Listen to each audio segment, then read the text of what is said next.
వ్యాప్తంగా ఈరోజు quit India ఉద్యమ స్ఫూర్తితో దేశవ్యాప్తంగా కార్మికులు కర్షకులు రైతాంగం పెద్ద ఎత్తున ఈరోజు ఆందోళన జరుగుతూ ఉన్నది. దేశంలో రాష్ట్రంలో రైతాంగానికి ఎన్నికల ముందు ఇచ్చిన హామీలను అమలు చేయాలని, అట్లాగే కార్మిక వర్గానికి ఏవైతే లేబర్ కోడ్లు రద్దు చేశారో కార్మిక చట్టాలను నిర్వహణ చేసినటువంటి బీజేపీ ప్రభుత్వం ఎన్నికల ముందు ఇచ్చిన హామీలు అమలు చేయాలని తదితర డిమాండ్లతో ఈరోజు దేశవ్యాప్తంగా క్విట్ ఇండియా ఉద్యమ స్ఫూర్తితో క్విట్ కార్పొరేట్ అనే నినాదంతో కార్మిక సంఘాలు రైతు సంఘాలు ఈరోజు దేశవ్యాప్తంగా ఆందోళన జరుగుతూ ఉంది. ఈరోజు ఎన్నికల ముందు నరేంద్ర మోడీ ప్రభుత్వం రైతాంగానికి ఇచ్చినటువంటి హామీలు ఏ ఒక్కటి అమలు చేయలేదు.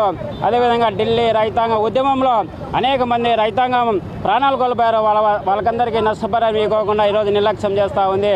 అదేవిధంగా ఢిల్లీ రైతాంగ ఉద్యమం సందర్భంగా రైతులకు కనీస మద్దతు ధర గ్యారెంటీ చట్టం చేస్తామని చెప్పినటువంటి నరేంద్ర మోడీ ఈరోజు ఇచ్చినటువంటి హామీని ఉల్లంఘించారు.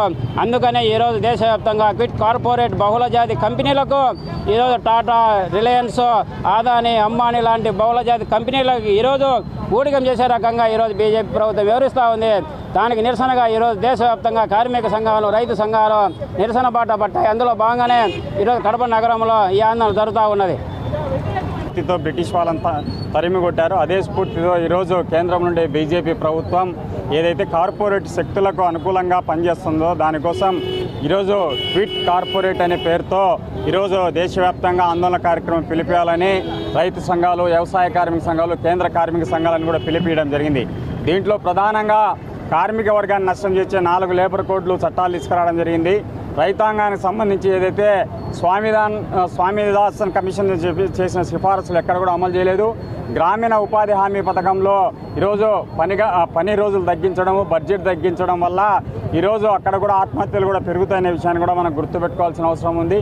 కరోనా సమయంలో గ్రామీణ ఉపాధి హామీ పథకం ఉండడం వల్ల అనేక మందికి ఉపాధి కూడా కలిగించింది. ఇలాంటి అంశాలపైన దేశవ్యాప్తంగా ఈరోజు ఆందోళన కార్యక్రమం చేస్తున్నాం.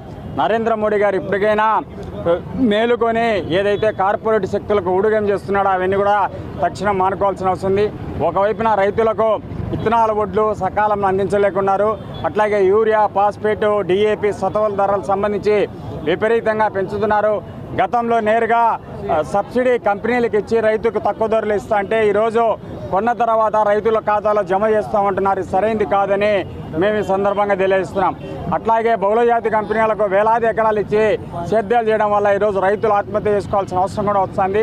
కార్పొరేట్ రంగంలో ఉండే రైతులకు మాత్రమే ఇవాళ సబ్సిడీ ఇస్తున్నారు. మన పక్కనున్న తెలంగాణ మాజీ ముఖ్యమంత్రి కేసీఆర్ సంబంధించి హార్టికల్చర్లో ఆయన క్యాబేజీ పంట ఇవన్నీ వేస్తే 3 కోట్లు కేంద్రం నుంచి హార్టికల్చర్ నుంచి సబ్సిడీ తెచ్చుకున్నాడు. అంటే ఈరోజు సామాన్య రైతునికి కార్పొరేట్ యొక్క రైతుకు ఎంత తేడా ఉందనే విషయాన్ని మనం గమనించాలా.